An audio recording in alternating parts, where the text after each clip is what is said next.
before the video starts, I'm going to do the quickest of intros. First of all, I am terribly sorry for not posting at all in November and most of December. The health issues and the chronic pain that I already kind of deal with just got way worse in November, and it was just impossible to get pretty much anything done. You also may have noticed I cut my hair. I hope we can still be friends. My bangs also do look horrible in this video. I in general look horrible in this video because I wasn't feeling that great. This video is pretty long and very detailed, so I honestly suggest listening to it as more of a podcast. Okay, there is no time to waste, let's just get into this. This video revolves solely around this book, Hunt for the Skinwalker by Colm A. Kelleher, PhD, and George Knapp.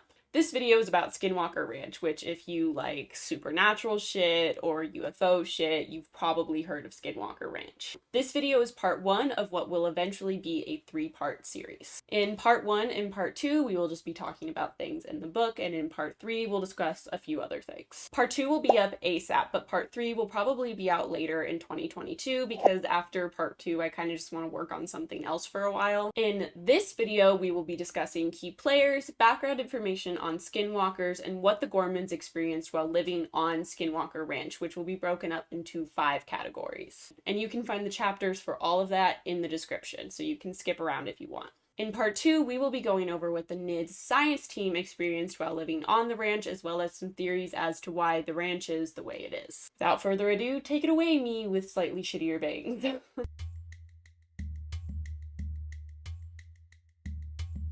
I try not to read off of my iPad directly a lot in videos, but there is a lot of information, so especially for the key players, I'm just going to be reading directly off of my iPad, just so we can get this done quicker. Out of respect, we will start with the Utes. The Ute Reservation is located within a 3-county area known as the Uinta Basin. This is also where Skinwalker Ranch is located. It is the 2nd largest Indian reservation in the United States and covers over 4.5 million acres. The Uinta Basin has been home to indigenous tribes for 12,000 years.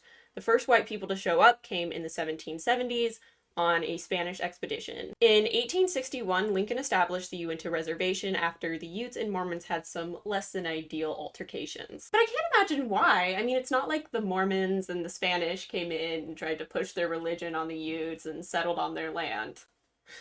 Anyway, this made the Utes leave the Green Valley and move to the harsher climate of the Uinta Basin. But like, they were promised this land forever, so everything's all good, right? I think you can probably guess where this is going based on American history. Over the years, they lost more and more land to, you guessed it, greedy white people. Then in the 1880s, the Mormons returned and started mining on the reservation land and found gilsonite. I hope I said that correctly, so more settlements moved into the reservation illegally. Someone went to Congress and proposed a bill that would make 7,000 acres of the Ute land public domain, and Congress approved that bill. They were offered money for their land, so some of them did sell their land and make some money off of it, but if they declined, they were fed whiskey or tricked in another way to give up their land. There's obviously more history of this tribe, but I didn't want to brush off the way that these indigenous people were treated back then and are still treated today. Again, out of respect, we will be moving on to the Gormans, who are the primary family in the Skinwalker Ranch story. The Gormans being Tom and Ellen and their 2 children, Tad and Kate. They moved from a small town in New Mexico to their dream property in the Uinta Basin in fall of 1994. They moved because small town gossip was insane and they wanted more privacy, which, as someone who has lived in a very small town, I understand. The property being a 480-acre homestead that had been abandoned 7 years prior by the elderly owners. When they first entered the homestead, they found that every door had several large deadbolts. The windows were all bolted and barred.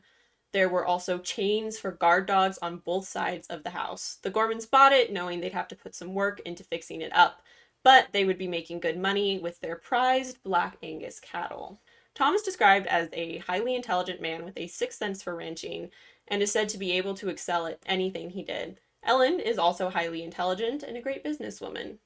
Unfortunately, a bulk of the stories I talk about today were witnessed by the Gormans while they lived there. They of course had no way of knowing where they were moving or the famous reputation of the basin and its UFO sightings that began in the 1950s. After living there for over a year, they left in a hurry in July of 1996. We'll now be moving on to George Knapp, who is the co-author of the book. George Knapp is an investigative journalist and anchorman who received high praises for his work in the first 25 years of his career, where he, in his own words, tangled with mafia figures, professional hitmen, casino moguls, crooked politicians, drug dealers, gun runners, car bombers, arsonists for hire, porn kings, outlaw motorcycle gangs, dirty cops, and the list just keeps going, but you get it. Unfortunately, a lot of people turned their backs on George and made fun of him once he started getting into UFO stories. However, I still think he's a pretty cool and smart dude, and I think it doesn't matter what stories you cover as a journalist, just that you're chasing the right ones. The other co-author of the book is Colm A. Kelleher, PhD. I don't know why I can't say that. It just comes out of my mouth weird. According to his official author bio, he is a biochemist with a 15-year research career in cell and molecular biology. I can't say that word in this sentence, so we're just gonna leave it. Following his PhD in biochemistry from the University of Dublin, Trinity College in 1983, Kelleher worked on the Ontario Cancer Institute, the Terry Fox Cancer Research Laboratory, and the National Jewish Center for Immunology and Respiratory Medicine. For the past 8 years, he has worked as a project manager and team leader at a private research institute using forensic science methodology to unravel scientific anomalies. Lastly, we have NIDS, which will come up more later in the video or in part 2. NIDS stands for National Institute of Discovery Science and was founded by Robert Bigelow in 1995 to research advanced, serious study of various fringe science and paranormal topics, most notably UFOlogy. NIDS bought Skinwalker Ranch from the Gormans after they left and spent several years on the property studying anomalies. NIDS unfortunately disbanded in 2004.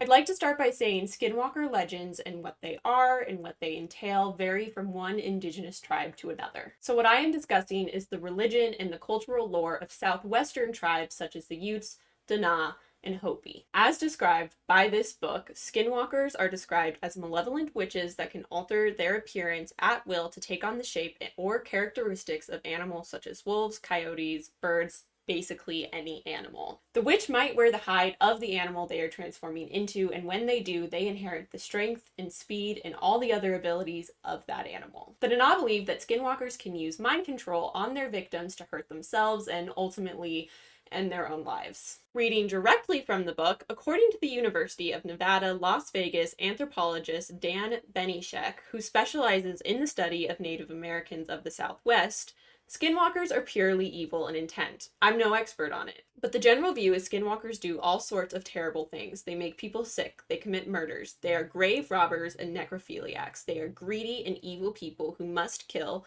a sibling or relative to be initiated as a skinwalker. They supposedly can turn into were animals and can travel in supernatural ways. There isn't a lot known about skinwalkers because it is a rightfully sensitive topic for indigenous people. And for the Dana, it is considered proprietary information, meaning it belongs to the Dana and is not meant to be shared with outsiders. They curse people and cause great suffering and death, one Dana writer explained. At night, their eyes glow red like hot coals. It is said that if you see the face of a Ngloshi skinwalker, they have to kill you. If you see one and know who it is, they will die. If you see them and you don't know them, they will kill you to keep you from finding out who they are. They use a mixture some call corpse powder, which they blow into your face. Your tongue turns black and you go into convulsions and you eventually die. They are known to use evil spirits in their ceremonies. The Dana have learned ways to protect themselves against this evil, and one has to always be on guard. So there is some information we know about skinwalkers, but I think purposefully the book does not try to pry too much. I will now retell some skinwalker stories from the book. In one story, they describe a woman going out in the early morning to deliver newspapers when she hears some scratching on her car door. She had her baby with her, and in a flash, the car door opens and a half-man, half-wolf looking creature with red glowing eyes attempts to take her baby. She fought it off and managed to close the door and drive away. But it wasn't over, because as she drove, the creature ran along with her car till she drove to a gas station and ran inside, screaming for help. But when the attendant ran outside, the creature was gone. For the most part, it's said that skinwalkers only go after indigenous people, but they explain in the book that stories have begun to crop up of white people having frightening experiences with skinwalkers on and around reservations. They describe a New Mexico Highway Patrol officer's encounters with a strange creature. In the first encounter, he describes a creature wearing a white mask that he thought was attached to his car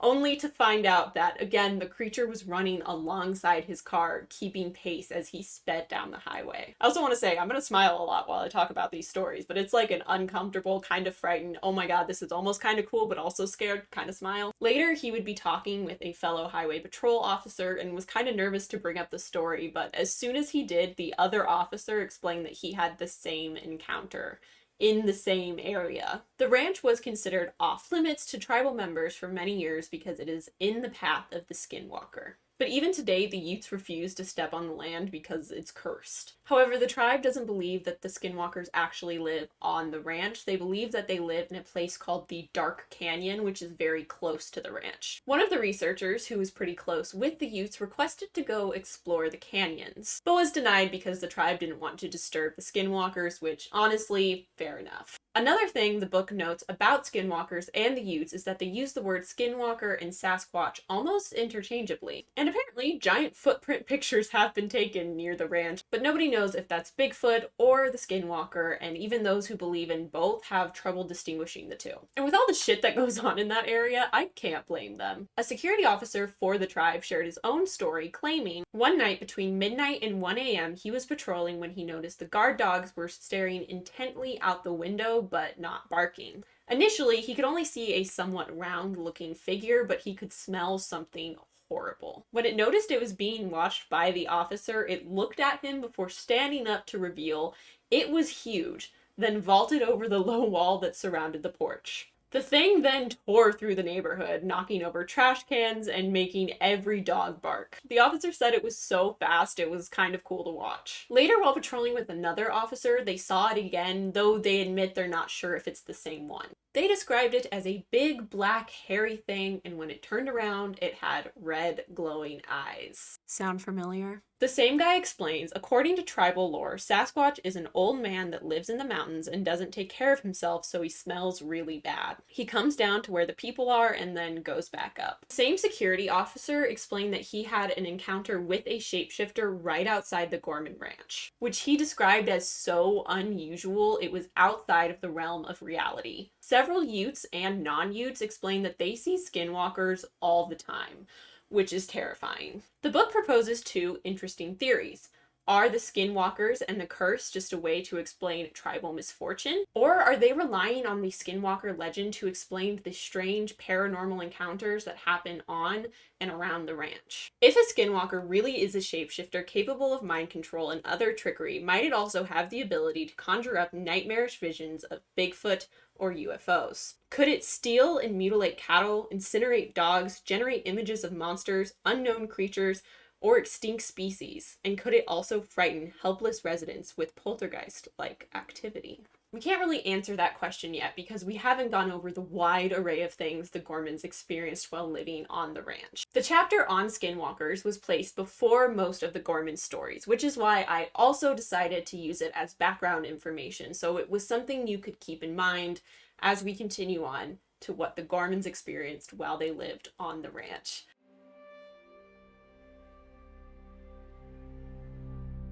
The Gormans moved to the ranch in the fall of 1994 and started experiencing things immediately. By winter, the Black Triangle ship showed up. Tom describes the ships as 30 to 40 feet long, smaller than a hybrid version of the F-11 and the B-2. It was black and hovered no more than 20 feet off the ground, and as it hovered, multicolored lights reflected on the snow under it. When Tom first encountered it, he hid as it moved across the snow, seemingly searching for something. The thing was totally silent as it moved and came out of nowhere. When it was far enough away over the ridge, Tom moved from his hiding spot and stretched, and when one of his bones cracked, the thing stopped, the lights turned off, and it started moving towards him. Tom stayed completely still, and eventually the aircraft disappeared into the night just as quickly as it appeared. A few weeks later, Ellen had just closed the gate behind her car and gotten back in when suddenly a shadow began to move over the car. She said it was like clouds moving over the car, but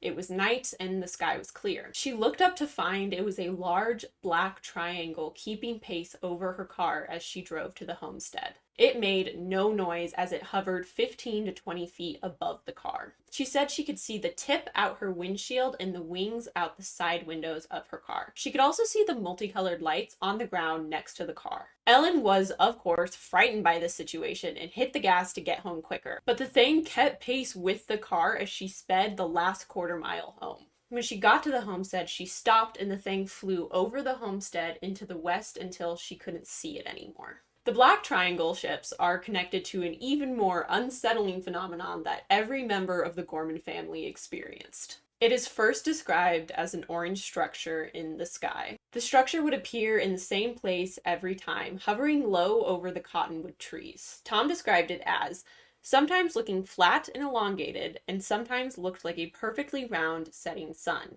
One time, while looking into the structure, Tom noticed it looked like another sky. It was a distinctly blue sky, like it was a window into somewhere else where it was still daylight. But it was nighttime. The book says this was the first time Tom felt like he had any idea of what was going on. Like everything strange happening could be explained by different dimensions or alternate realities. One night, Tom was looking at the structure hovering near the abandoned homestead in the west. He was looking into it with his scope when he says it didn't look like sky. In the middle, it looked like, quote, it had multiple layers, like a three-dimensional onion that moved away from him. Then Tom noticed a black object in the middle silhouetted against the orange that was moving towards him fast. Then, within seconds, it went from a vaguely triangle shape to a much larger shape that was coming right at him out of the sky window. It moved quietly and disappeared into the night. Tom was then convinced that the ranch was some kind of dimensional doorway. To describe the window better, Tom said once he was leaving the property, he saw it appear and drove quickly on the road around the property to see all the angles.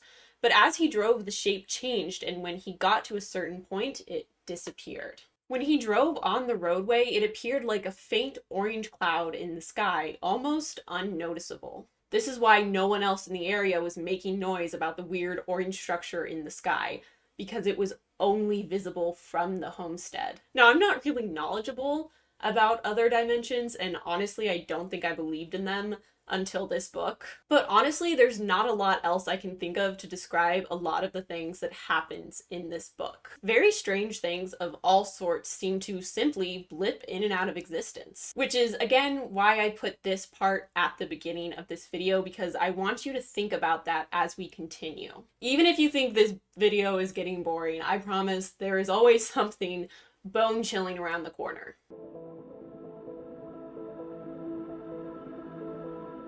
The very day they moved the cattle onto the property, a large 200-pound gray wolf appeared in the distance. The animal originally seemed docile. The family even wondered if it was somebody's pet. But just as the family got borderline excited at its presence, the creature quickly lunged at one of the calves, trapping its head in the wolf's jaws as it tried to drag the 300-pound calf out of the corral. Tom kicked the wolf twice in the ribs, and it didn't react. Tom's father, Ed, was there helping them move the cattle and began wailing on the wolf with a baseball bat, and it just didn't even seem to notice. The wolf just continued to try to pull the calf out of the corral, so Tom instructed Tad to go get his gun. Tad brought Tom his handgun, and Tom shot it twice, and still the wolf didn't react. Tom fired 2 more shots, and reluctantly the wolf let go of the calf. But the wolf still seemed relatively unbothered and unconcerned. Tom shot it again near the heart, and still the creature just didn't even seem fazed at all. The wolf wasn't even making any noise after being shot 4 times point blank, and there was no sign of blood. Tom then told Tad to get his .30-06. I hope you know this is the most gun talk you will ever get from me on this channel. And no, I will not be showing pictures. You can just Google it. All you need to know is it is a very powerful gun.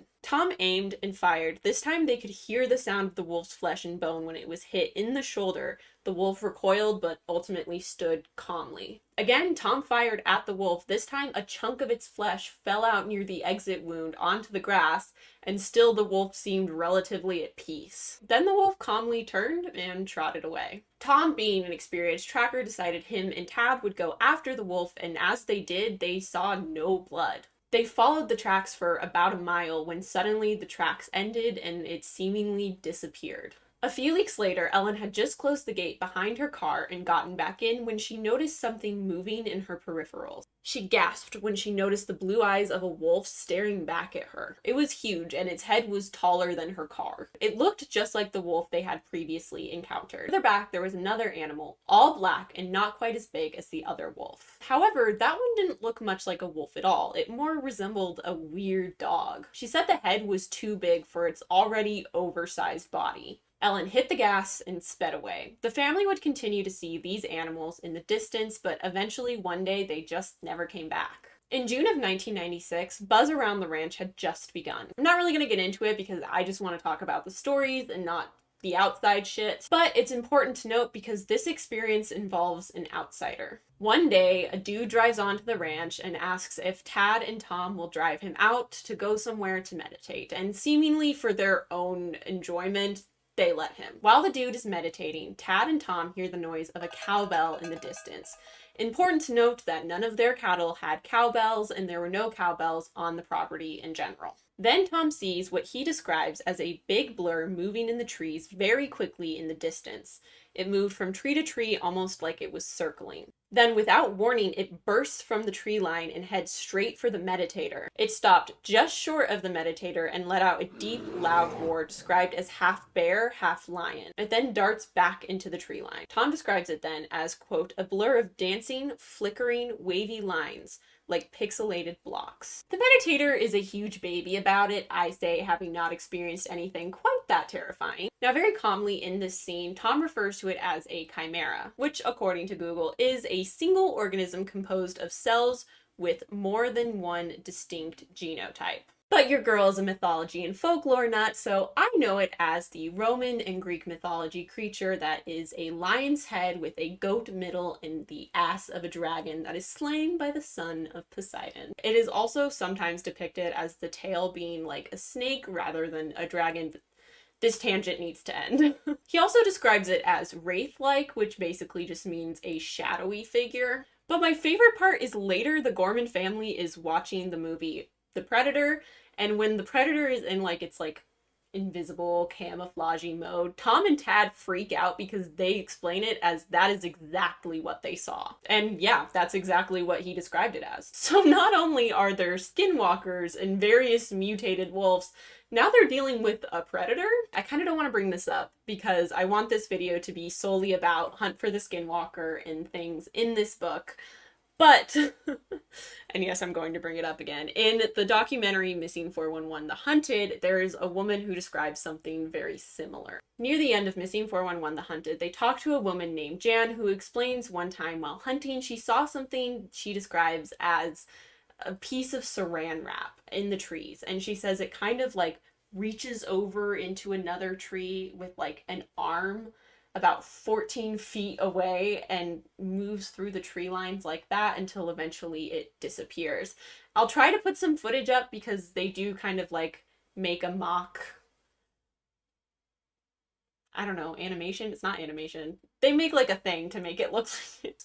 But it is hard because it is a movie and it is on YouTube and you can't screen record movies off YouTube, fun fact. Yet again, I didn't finish my thought. Basically, the whole point was just to point out the similarities of those situations, and whatever that weird plastic wrap pixelated predator bullshit is, it showed up many times and not just at Skinwalker Ranch.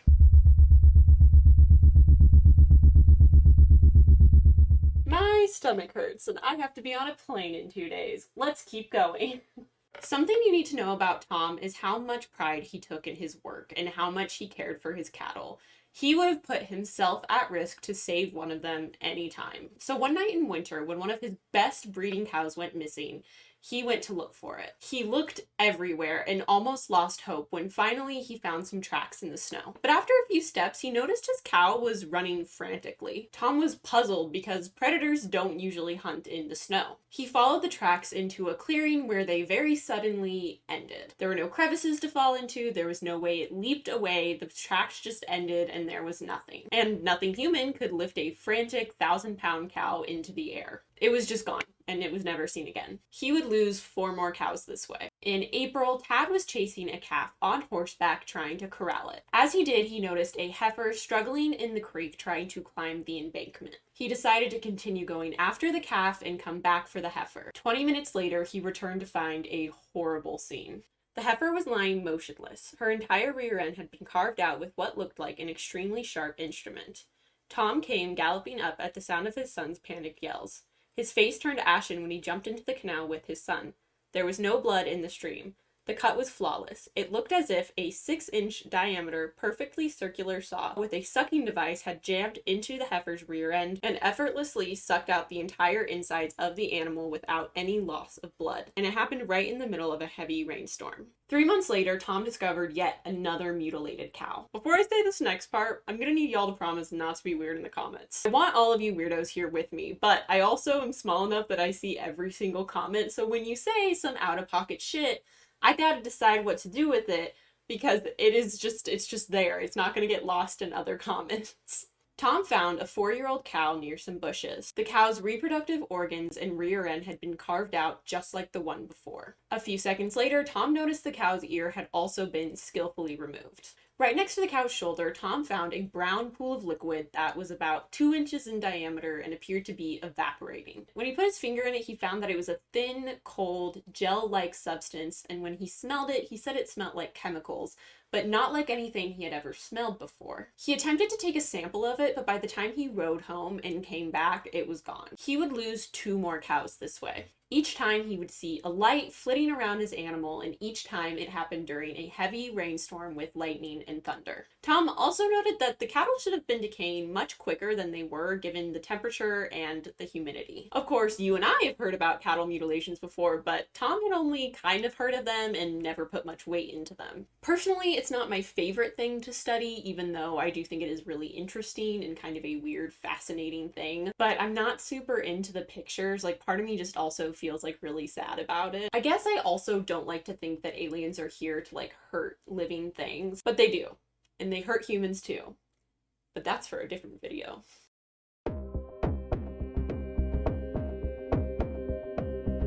The first night the weird RV ships appeared, Tom's nephew Dave was in town. Tom was determined to help Dave get over some of his fears, including his fear of the dark. So Tom had Tad and Dave accompany him on an evening jaunt around the ranch. While out there, they see some lights in the distance and the vague shape of what they think is an RV. So Tom and the boys start to run after it because it is private property, but as they do, it appears to move further away from them, which is strange because there was no light and it shouldn't have been able to see them. As they run towards it, Tom notices the headlight in the front and the red light in the back are moving very smoothly when they should be bumping over the ruts in the ground. Then it starts to rise a few feet into the air. And this whole time is going over fence lines like it's no problem. The chase continues till the end of the property when Tom suddenly hears the boys gasp. Tom looks up to see the RV taking off towards the tree line over 50 feet in the air. That is when Tom realized it was not an RV. Tom describes it as,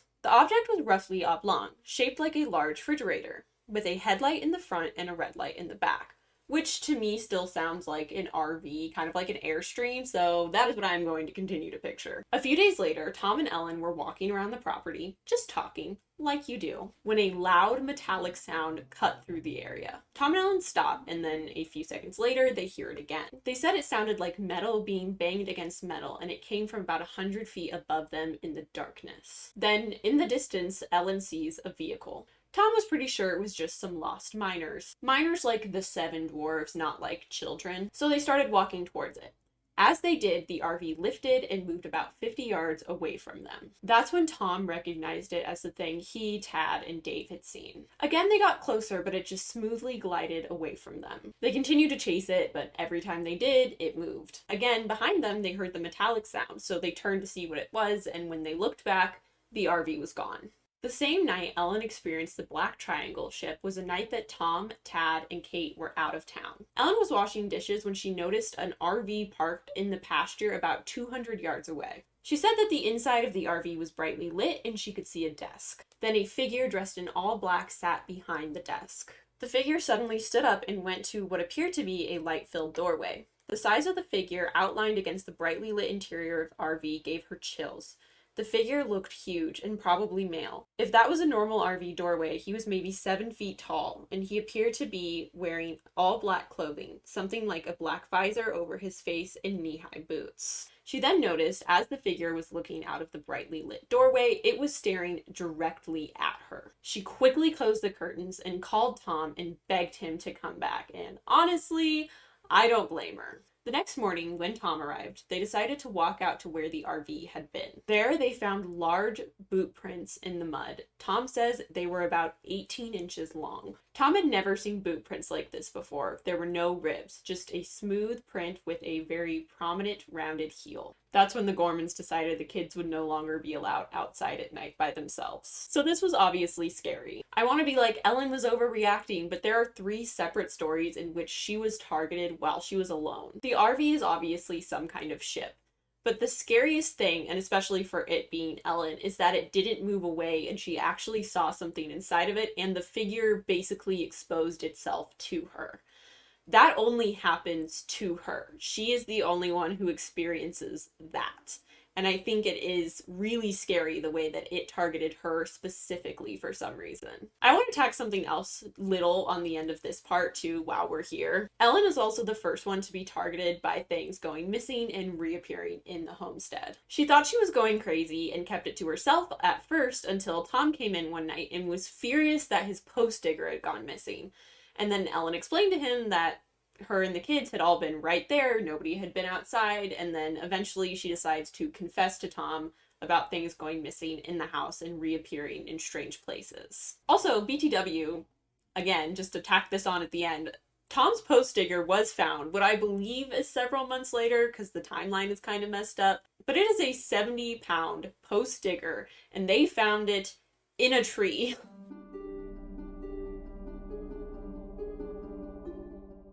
The exterior of the orb was a clear, hard shell not unlike glass. It was maybe 2 or 3 times the size of a baseball. And inside the glass-like exterior moved a swirling, intensely blue substance. It seemed to Tom like a liquid beginning to boil, a nearly bubbling, incandescent blue fluid.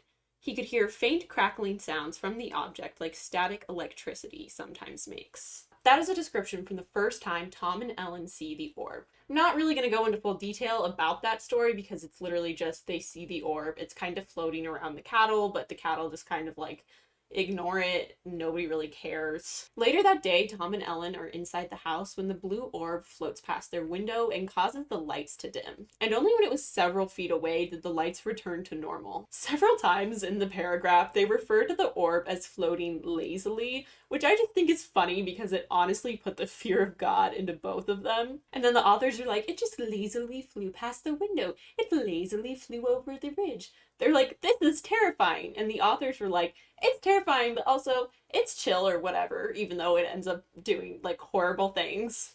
Also, the whole time they talk about the orb, the only thing I can think about is Navi from The Legend of Zelda. Like, obviously, it doesn't have wings. They don't say it has wings, but for some reason, that's like the only thing I can picture. This next story is really sad, and it makes me kind of sad, and it involves dogs. So if you are not in the place to hear that, just skip ahead. One night, Tom was outside just trying to relax, and he had his 3 sweet dogs with him. He describes them as loyal and gentle with the family, but fierce in protecting the cattle and the family. Suddenly, Tom and the dogs spot the blue orb at the end of the pasture, and the dogs begin to growl. It was flying only about 10 feet off the ground and was headed straight for Tom. Normally, Tom wouldn't let the dogs go after it, but this is almost 2 years into being at the ranch, and Tom was just frustrated with the strangeness that was going on, so he decided to untie the dogs and let them go. The orb seemed to be kind of teasing the dogs, letting them get close to grabbing it and then darting away at the last second. Tom then notices the orb is moving the dogs into the tree line. When they disappear into the trees, Tom initially hears, quote, the unmistakable fear-filled yelps of dogs in mortal agony,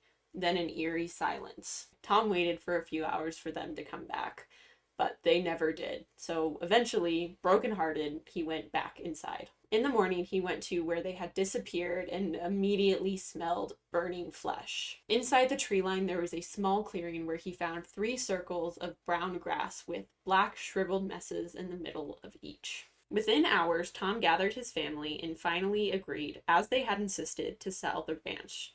The ruthless killing of his favorite companions was the last straw for Tom, who, after fighting an unseen, unknown enemy, reluctantly surrendered.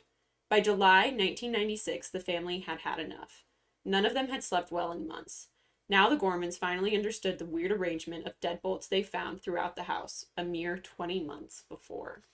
In part 2, I will be going over what the NIDS team experienced while at the ranch and going over some of the reasons as to why maybe the ranch is the way that it is. As always, this video took forever to make, so I just want to thank everybody who watches it and especially everybody who makes it to the end. In 2022, I'm going to do my best to stick to my every other week schedule because that's what I really want to do, and I don't want to go this long without making a video again. I miss you weirdos. I miss your little weirdo comments. If you've experienced anything weird in the Uinta Basin, please tell me in the comments. I would love to hear it, and please also leave any video suggestions you have for the future, topics as far as urban legends, supernatural shit, of course, aliens, stuff like that. I take down every suggestion and add it to my list. I hate saying it, but please like and subscribe because in 2022 there's gonna be a lot of more shit coming. I'm Clever Hans, and I guess that's it.